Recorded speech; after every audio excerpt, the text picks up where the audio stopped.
E tusa mea tonu na tutupu o Tusi tusia Mamona, o stasi mo mau ya Yesu Keriso.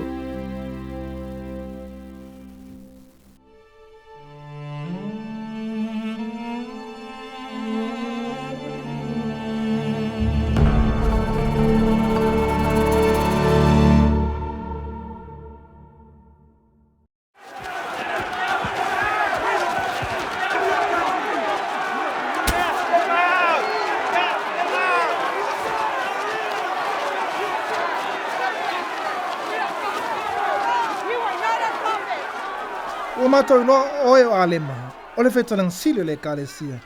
Matou te le taletonu ni tū whawalwalea whapena. O e tu atu le no fua whamasino ya ni whaia. Ele o oe whamasino sili ya i matou. Ua au sau e aoao.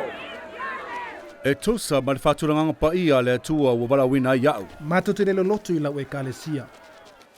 Tuli o ye fafu.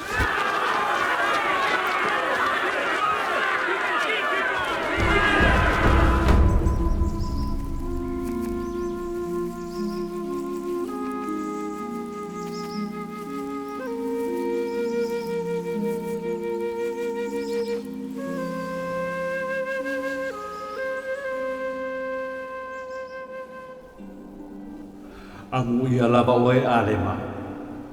O lea ina e lunga lo ulu maoli oli. O na sa e wha maoni le tau singa Poloaiina le Atua mai le taimina e mawai lau sa avali mua mai ate. Whaauta.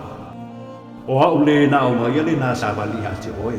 Wauina mai au e Poloaiina oe Toefoi atu le ai o Amonaea. Ma tala'i atu tanga tau le ai. Pai atu ia i latou. Manganai ua latou salamo o le a faaumatia i latou e le Atua. Awa faauta o lo latou su'e faaumatia le saolotoga o lolu.